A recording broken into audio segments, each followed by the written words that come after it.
আরেক জিয়ার I have a plan, I have a plan ফাঁস, আই হ্যাভ এ প্ল্যানের নেপথ্যের রহস্য ফাঁস। জনগণকে ভুল বুঝিয়ে তারেক রহমান কাজটা করলেন। দেখেন, মোটামুটি ভালো সাড়া জাগিয়েছে আন্তর্জাতিক গণমাধ্যমে, দেশীয় গণমাধ্যম তো বেশিরভাগই দালাল, বিএনপির দালাল মিডিয়াগুলো তারা এমন ভাবে প্রচার করেছে যে আই হ্যাভ এ প্ল্যান, মানে বিশাল কিছু।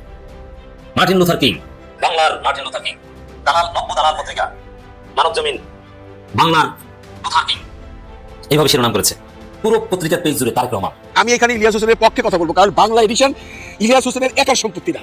বাংলা এডিশন এটা কোনো ইউটিউব কন্টেন্ট না যে যেখান থেকে আয়টা শুধুমাত্র ইলিয়াস খায় এবং ইলিয়াস হোসেনের একার প্রচেষ্টায় একটা পেজ বা বাংলা এডিশন তো তা নয়।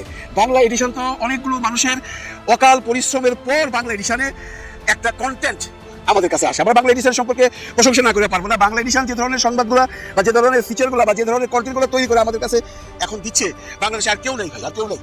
টেলিভিশন ওরা একটা করে কোন টেলিভিশনে দিচ্ছে তারা, তাদের মধ্যে একটা ওই ভাব আছে যে সাপোর্ট করা কাউকে, কারণ নির্দেশে কোনো কন্টেন্ট করা। কিন্তু বাংলা এডিশনে আমরা এই পর্যন্ত যতগুলো কন্টেন্ট দেখছি, বাংলা এডিশন সত্যের কথা বলে এবং বাংলা এডিশন সত্যটাকে বের করে আনে, সেটা লুক্কায়িত ক্যামেরা দিয়ে হোক আর নর্মাল ক্যামেরা দিয়ে হোক। দীর্ঘ 17 বছর পর স্বদেশ প্রত্যাবর্তনের গণসংবর্ধনা মঞ্চে ঐতিহাসিক ভাষণ দিলেন বিএনপির ভারপ্রাপ্ত চেয়ারম্যান তারেক রহমান। কিন্তু পুরো বক্তব্য জুড়ে একবারের জন্য উচ্চারণ করলেন না শেখ হাসিনা কিংবা আওয়ামী লীগের নাম। রাজনৈতিক অঙ্গনে এই বিষয়টি এখন নতুন আলোচনার জন্ম দিচ্ছে। মঞ্চে দাঁড়িয়ে তারেক রহমান কথা বলেছেন নারী, পুরুষ, শিশু, কিশোর, পাহাড়, সমতল সব মানুষের অধিকার নিয়ে। কথা বলেছেন ধর্ম, বর্ণ নির্বিশেষে ন্যায় বিচার ও নিরাপত্তার স্বপ্ন নিয়ে। তার ভাষণে স্থান পেয়েছে 1971 সালের মুক্তিযুদ্ধের শহীদ থেকে শুরু করে 5 আগস্ট গণ অভ্যুত্থানে আত্মদানকারী, এমনকি জুলাই আন্দোলনের অগ্রনায়ক শরীফ ওসমান হাদির নামও। এসেছে দেশ পুনর্গঠনের বিভিন্ন পরিকল্পনার কথা। ভারপ্রাপ্ত চেয়ারম্যান তারেক রহমান আজ বৃহস্পতিবার দেশে ফিরেছেন। তাকে দেশে দেখার খুব ইচ্ছা ছিল পতিত ফ্যাসিস্ট প্রধানমন্ত্রী শেখ হাসিনার। মাত্র 2 বছর আগে এক জনসভায় তিনি বলেছিলেন, আরে বেটা, তোর যদি সাহস থাকে তাহলে বাংলাদেশে ফিরে আয়, আমরা একটু দেখি। আরে বেটা, তোর যদি সাহস থাকে তো বাংলাদেশে ফিরে আয়, আমরা একটু দেখি।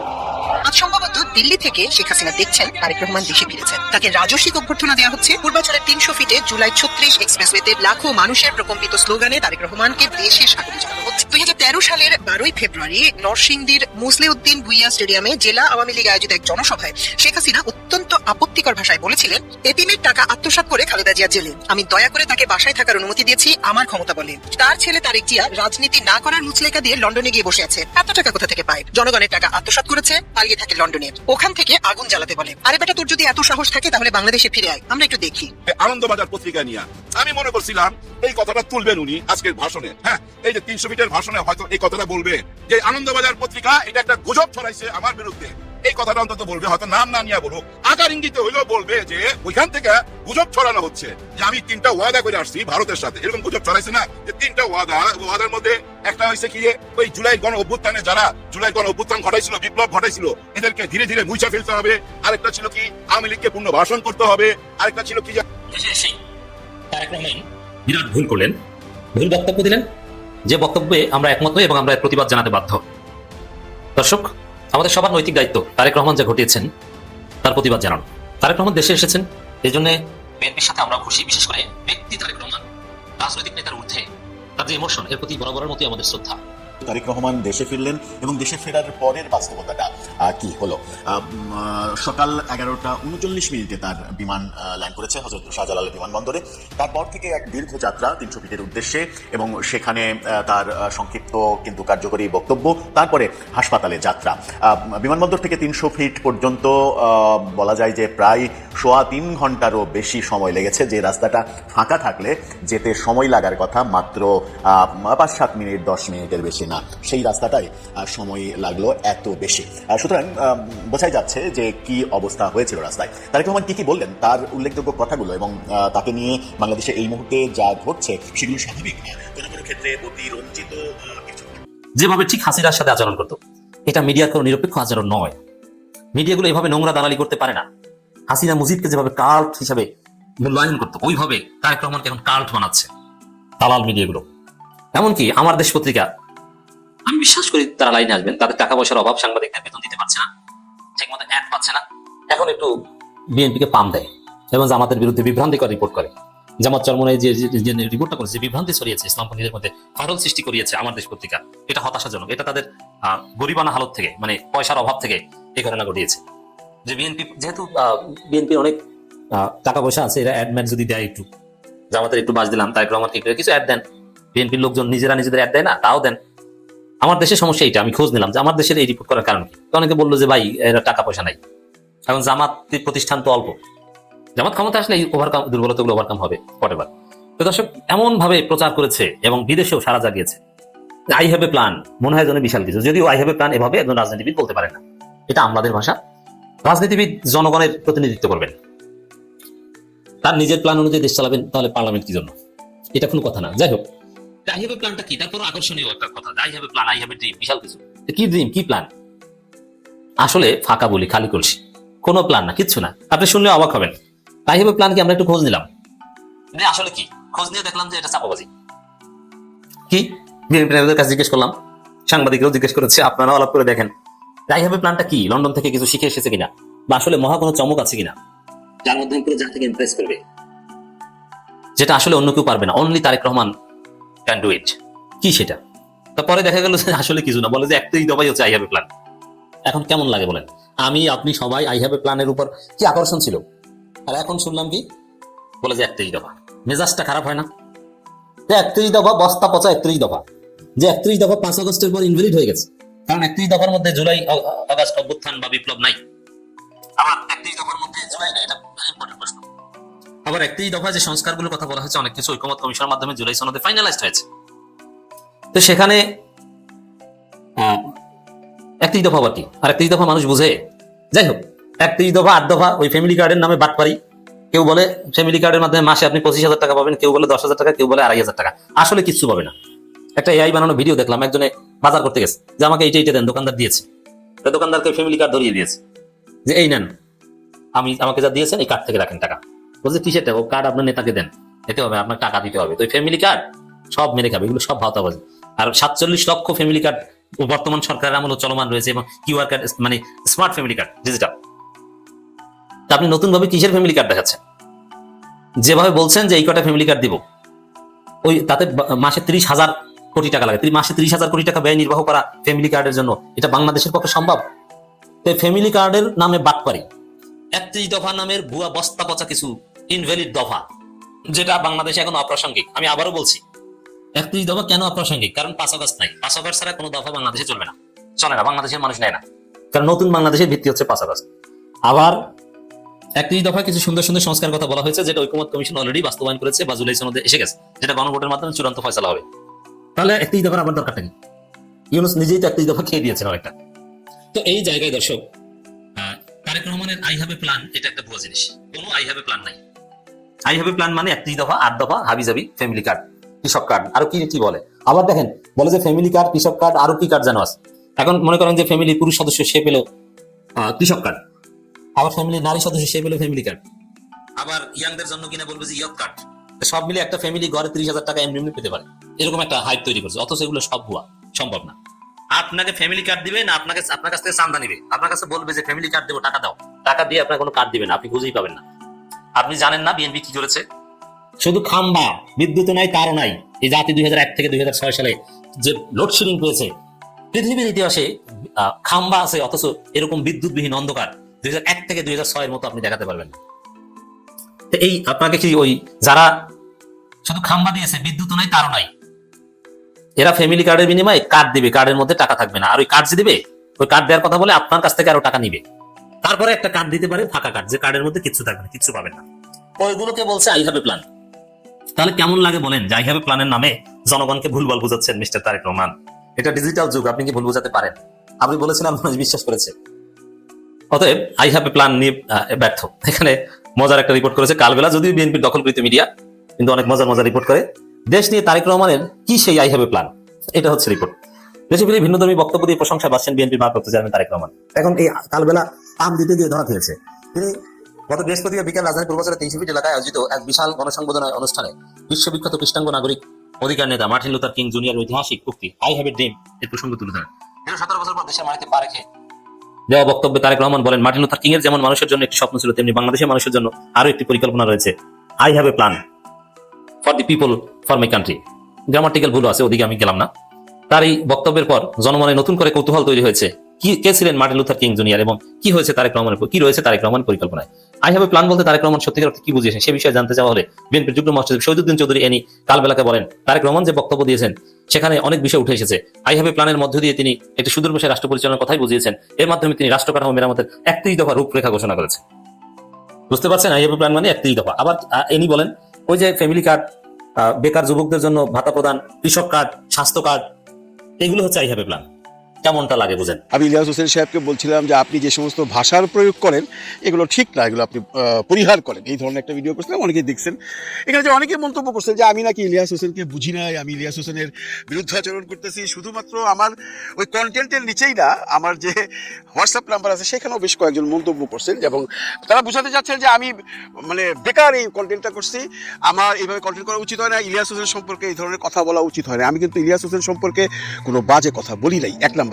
দুই নাম্বার, ইলিয়াস হোসেন আপনারা যতটুকু ভালোবাসেন তার চেয়ে বেশি ভালোবাসি আমি। তার প্রমাণ এই যে আমি এখন ইলিয়াস হোসেনের পক্ষে একটা প্রতিবাদ কন্টেন্ট বানাইতেছি। আপনারা কয়জন প্রতিবাদ করছেন বলেন তো? এই যে যারা আমার কন্টেন্টে আইসা আমাকে বলতেছেন যে আপনি ইলিয়াস হোসেনের সম্পর্কে কথা বলেন, ইলিয়াস হোসেন দেশের জন্য ওই করছে, আপনি কি করছেন ইত্যাদি ইত্যাদি, আমি তাদের জ্ঞাতার্থে বলতেছি আপনারা ইলিয়াস হোসেনের জন্য কি করছেন? কন্টেন্টে যে খালি পোস্ট দিলেই হবে, মানে কমেন্ট করলেই হবে? কন্টেন্টে যা শুধু কমেন্ট করলে আপনার দায়িত্ব শেষ হয়ে যায় না, আপনাকে প্রতিবাদ করতে হবে। যে কোনো ব্যাপারে আপনাকে প্রতিবাদ করতে হবে। আমার সেই প্রতিবাদের ভাষাটাই ছিল ইলিয়াসের বিরুদ্ধে যে আপনি ভাইয়া, আপনি অনেক পপুলার একজন মানুষ, আপনি অযথা প্রফেসর ডক্টর মোহাম্মদ ইউনূস সাহেবকে যেভাবে গালাগালি করছেন এটা আপনার সাথে যায় না।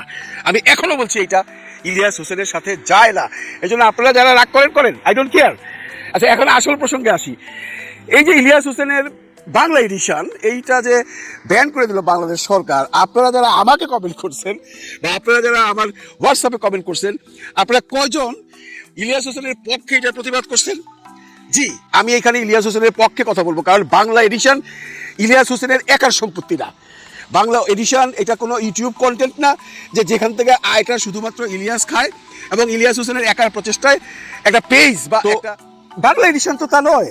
বাংলা এডিশন তো অনেকগুলো মানুষের অকাল পরিশ্রমের পর বাংলা এডিশনে একটা কন্টেন্ট আমাদের কাছে আসে। আমরা বাংলা এডিশন সম্পর্কে প্রশংসা না করে পারবো না। বাংলা এডিশন যে ধরনের সংবাদগুলো বা যে ধরনের ফিচারগুলো বা যে ধরনের কন্টেন্টগুলো তৈরি করে আমাদের কাছে এখন দিচ্ছে, বাংলাদেশে আর কেউ নেই ভাই, আর কেউ নেই।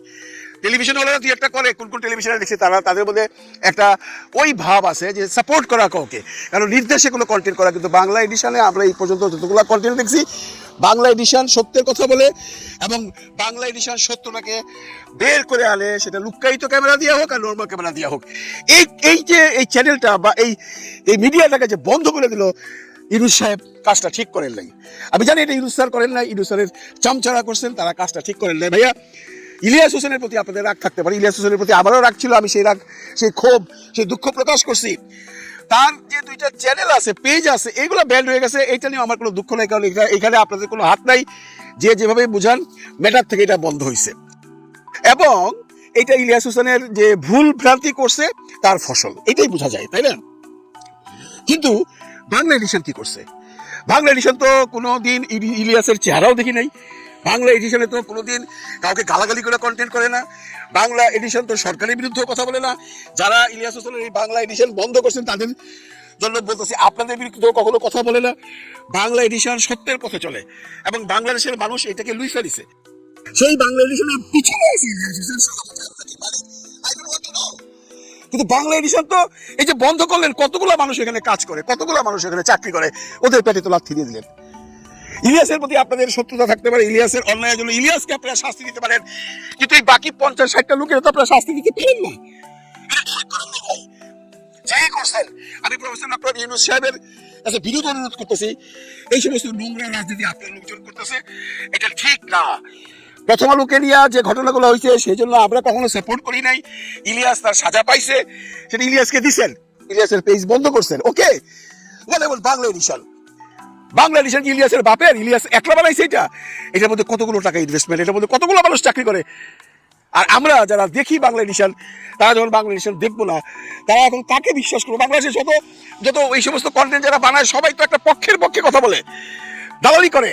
বাংলা এডিশন এখন পর্যন্ত দালালির প্রমাণ পাই নাই। সেই জন্য বলতেছি, বাংলা এডিশনকে যারা বন্ধ করছেন, দয়া করে বাংলা এডিশন ছেড়ে দেন। কারণ এটা বাংলাদেশ সরকার থেকে করা হয়েছে, এটা মেটাও করে নাই, এটা গুগলও করে নাই, এটা ফেসবুকও করে নাই, এটা করছে বাংলাদেশ গভর্নমেন্ট। বাংলাদেশ গভর্নমেন্টের যে ব্রাঞ্চ থেকে বাংলা এডিশন বন্ধ করছেন, আপনারা কাজটা ঠিক করেন না। ইলিয়াসের প্রতি আপনাদের ক্ষোভ রাগ সেটা মানে উপশম করবার জন্য আপনারা 50 থেকে 60টা লোকের পেটে লাথি দিচ্ছেন। This is not fair. এবং আপনারা যারা আমাকে গালাগালি করতেছেন ওই চ্যানেলে যায়া, ওই কন্টেন্টে যায়া, তাদের বলতেছি আপনারা প্রতিবাদ গড়ে তুলেন। আপনারা ইলিয়াসকে ভালোবাসেন, আপনারা বাংলাদেশকে ভালোবাসেন। আমি ইলিয়াসের পেজ নিয়ে কোনো কথা বলছি না, আমি ইলিয়াস সাহেবের যে দুইটা পেজ খাওয়া ফেলাইছে সেটা নিয়ে কোনো কথা এখন বলতেছি না। আমার এখন কথা হলো বাংলা এডিশন নিয়ে। এর জন্য আপনাদের সবাইকে প্রতিবাদ করতে হবে, কারণ আমরা চাই না ইলিয়াসের এই বাংলা এডিশন জন্ম হওয়ার সাথে সাথেই মৃত্যুবরণ করুক। এই ধরনের একটা মিডিয়া গইরা তুলতে অনেক পরিশ্রম হয় ভাই। এখানে শুধু ইলিয়াসের একার পরিশ্রম না, এর পিছনে অনেক মানুষের পরিশ্রম আছে, অনেকগুলো টাকা ইনভেস্টমেন্ট আছে। এবং সর্বোপরি যে লোকগুলো এখানে কাজ করতো তারা এখন কি করবো? তাদেরকে আপনারা চাকরি দিবেন? সরকার চাকরি দিবে? সুতরাং আবারও বলতেছি, আপনারা যারা ইলিয়াসকে ভালোবাসেন, যারা ইলিয়াসকে অপছন্দ করেন, তাদেরকে রিকোয়েস্ট করতেছি আপনারা এর একটা প্রতিবাদ করে তোলেন। কারণ বাংলা এডিশন তো কোনো অন্যায় করে নাই। বাংলা এডিশনে ইলিয়াসের সম্পৃক্ততা আমরা কিছুই পাই নাই। শুধু আমরা জানি এটা তার একটা চ্যানেল বা তার ইনভেস্টের বা তার সে এডিটার, সেটা স্ক্রিনে আসে, তার করা কিছু অনুষ্ঠান নিয়ে বাংলা এডিশন কখনো কখনো ব্রডকাস্ট করে, সেটা অল্প জিনিস। কিন্তু বাংলা এডিশন তো সত্যের পথে, ন্যায়ের পথে অনুসন্ধানী একটা চ্যানেল। এখান থেকে অনেক মজার ঘটনা, অনেক সত্য ঘটনা, অনেক লুক্কায়িত ঘটনা আমরা দেখতে পাইতাম। সেটা বন্ধ করে দিয়েছেন ইলিয়াসের জন্য। ইলিয়াস হোসেন অন্যায় করলে ইলিয়াস হোসেনকে সাজা দেন, মেটা দিয়ে অনেক বন্ধ করেছেন, অন্যভাবে তাকে সাজা দেন। তার বাংলা এডিশন কি করছে ভাই? যেখানে এতগুলো মানুষ চাকরি করে, যেখানে এতগুলো মানুষের পেট চলে, আপনাদের বলছি যারা এটা করছেন বাংলা এডিশনকে খুলে দেন। তার কারণ সাধারণ মানুষ ইলিয়াসকে পছন্দ করুক না করুক, বাংলা এডিশনকে পছন্দ করে। বাংলা এডিশন এখন পর্যন্ত যতগুলা কন্টেন্ট দিচ্ছে, তাদের মধ্যে কোনো রকম সেই জিনিসটা আমরা দেখি নাই যে যেখানে তারা দুর্নীতি করতেছে বা কারো কাছ থেকে পয়সা খায়া কারো ফেরারে কোনো কন্টেন্ট বাড়িতেছে। সেই সুবাদে বাংলা এডিশন এগিয়ে আছে এবং এগিয়ে যাচ্ছে। আপনারা প্লিজ ইলিয়াসের সাজা বাংলা এডিশনকে দিবেন না, উদুর পিন্ডি বুধুর ঘাড়ে চাপাবেন না। যারা আমার সম্পর্কে বিরূপ মন্তব্য করছেন তাদের রিকোয়েস্ট করতেছি তারাও প্রতিবাদের ঝড় তোলেন, কারণ এটা আসলেও ইলিয়াস হোসেনের উপর অন্যায় করা হয়েছে। ভালো থাকবেন সবাই, ভালো রাখবেন সবাইকে। আল্লাহ হাফিজ। এখানে সাউন্ড হচ্ছে, এতক্ষণ কিন্তু নিরিবিলি ছিল, কিন্তু ওই মিস্ত্রি কাঠ কাটতেছে। আর আমিও অপেক্ষা করতেছিলাম কখন ভাষণটা দেয় তারক রহমান সাহেব। এয়ারপোর্ট থেকে আসতে আসতে অনেক টাইম লেগে গেছে। অল্প কিছুক্ষণ কথা বলছে, খুবই মূল্যবান কথা।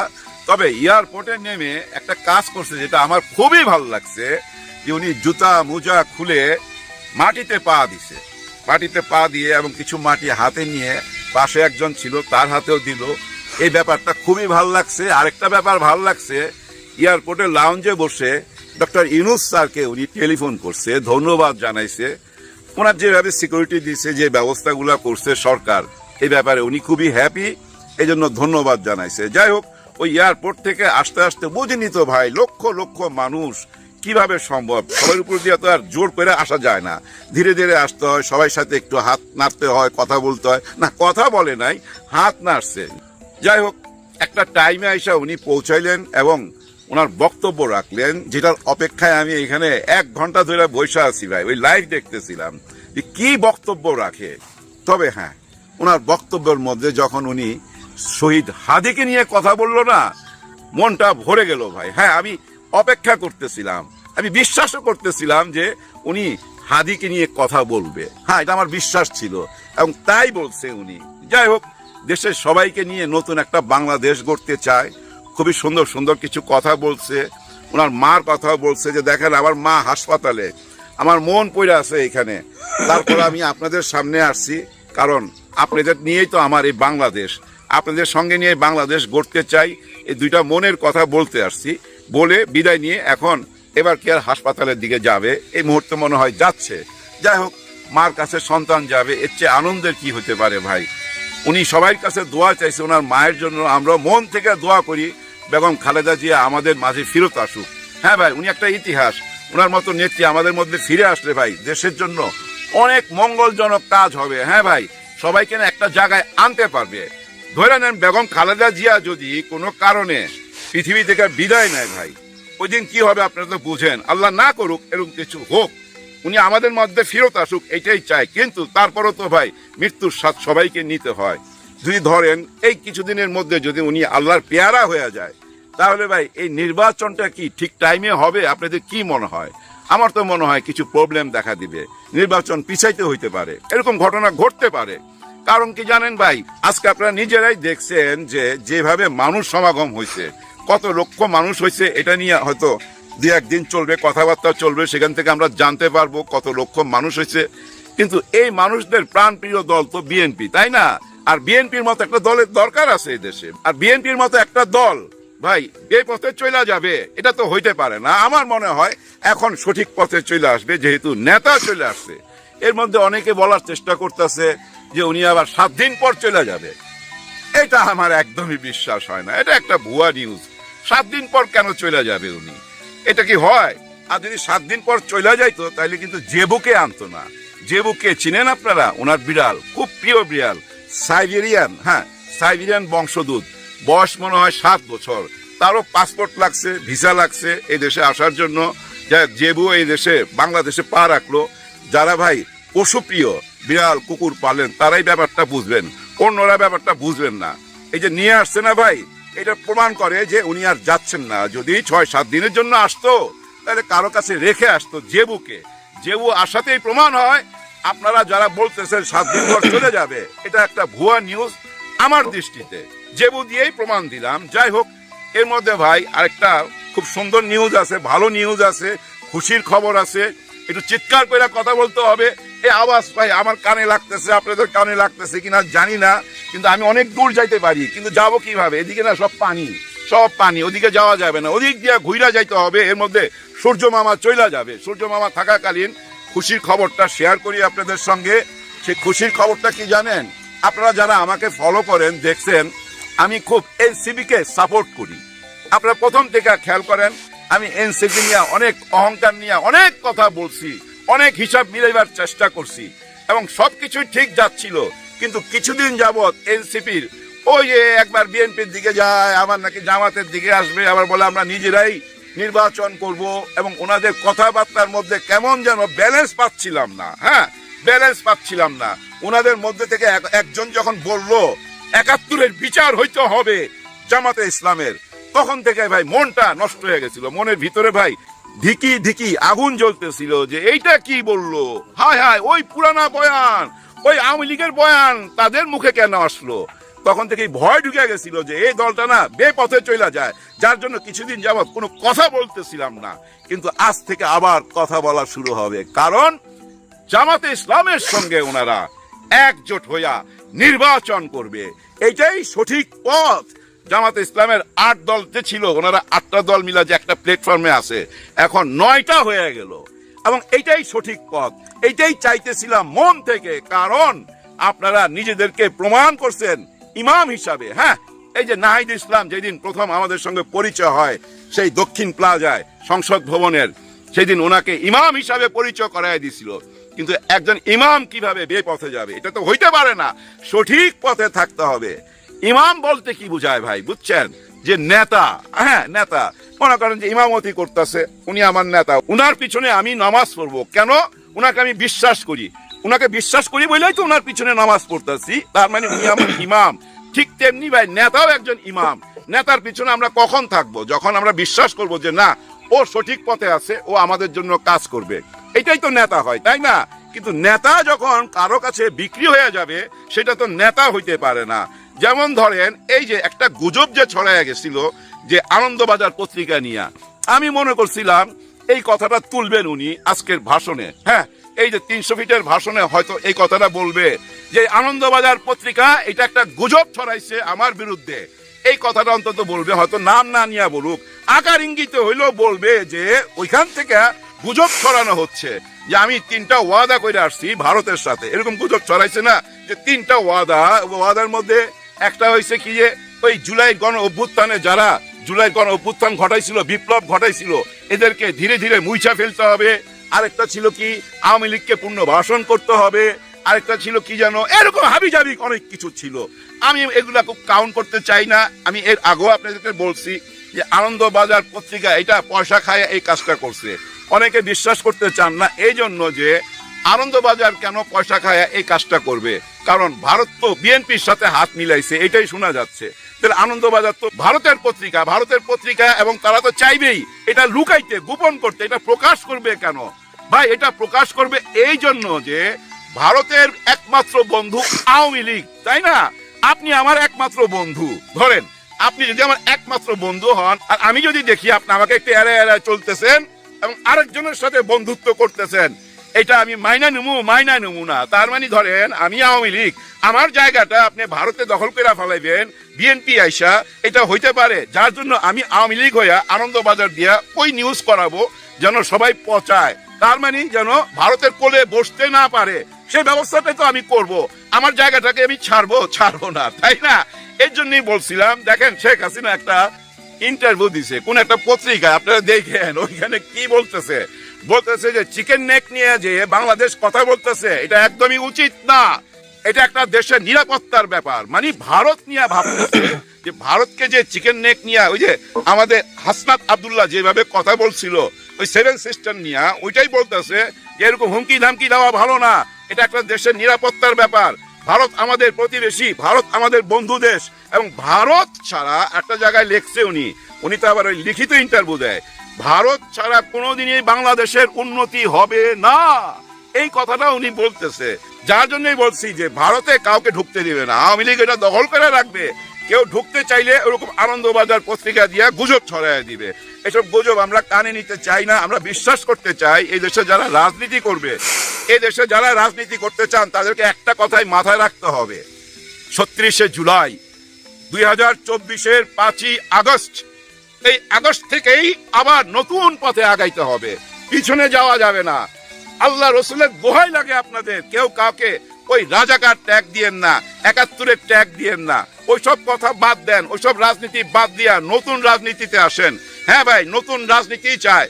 আমাদের দেশের জনগণ কিন্তু আগের চেয়ে অনেক বেশি হুঁশিয়ার, তারা সব কিছু মাইনা নিবে, কিন্তু একটা জায়গায় সবাই এক। কোন জায়গায় এক? ওই যে তাদের আধিপত্য এই দেশে চলবে না, এই জায়গায় কিন্তু সবাই এক। আর এই জায়গা থেকে যদি কেউ সরতে চান বা তলে তলে যদি কেউ হাত মিলাইতে চান, তাহলে মাথায় রাখবেন ওই ৫ই আগস্ট আবার আসবে। দেখেন নাই শহীদ হাদির জানাজাতে কারা আসছিল? এরা কি কোনো দলের লোক বা কোনো দলের ডাক দিছিল যে আসেন আপনারা ঢাকায়? না, এরকম কিছু না। এরাই ছিল জুলাই গণ অভ্যুত্থানের সৈনিক, এরাই ছিল সেই মজলুম জনতা যারা সবসময় বঞ্চিত এই দেশের। এই বঞ্চিত মানুষগুলাই হাদির জানাজায় গেছিল। আর এই মানুষগুলা কিন্তু কখনো ঘুমায় না, জেগে আছে, অপেক্ষায় আছে, আবার কিন্তু ঝাঁপায়া পড়বে যদি আপনারা এই দেশকে বেপথে নিয়ে যাইতে চান। কারণ সহ্যেরও তো একটা সীমা আছে। আপনি একটা কথা মনে রাখবেন, পিছাইতে যখন পিছনে দেওয়াল লেগে যায় না পিঠে, তখনই কিন্তু আক্রমণ করতে হয়, নাইলে তো আপনি নিজে মারা পড়বেন।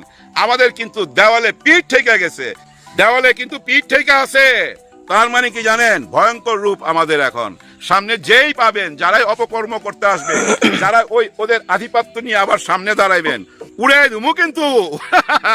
হ্যাঁ, উড়াই দিবার কথা বললাম, এটা আবার অন্যভাবে নিয়েন না। হ্যাঁ, দেখা গেল যে আমি কিছু দিয়া উড়াই দিতে চাইতেছি, না, ওরকম কিছু না। বলতেছি কি জানেন? বিপ্লবের কথা। সেই ৫ই আগস্ট আবার ফেরত আসবে যদি আবার ওদের নিচে মাথা নত করেন, ওদের ধুতির নিচে যায় যদি আবার মাথা ঢুকান, তাহলে কিন্তু আপনার নিজের প্যান্ট খুইলা টান দিয়ে নিয়ে চলে যাইব, ল্যাংটা কইরা ছেড়ে দিবে। তো জাতির জায়গা উঠছে, জাতি আগের পর্যায়ে নাই ভাই।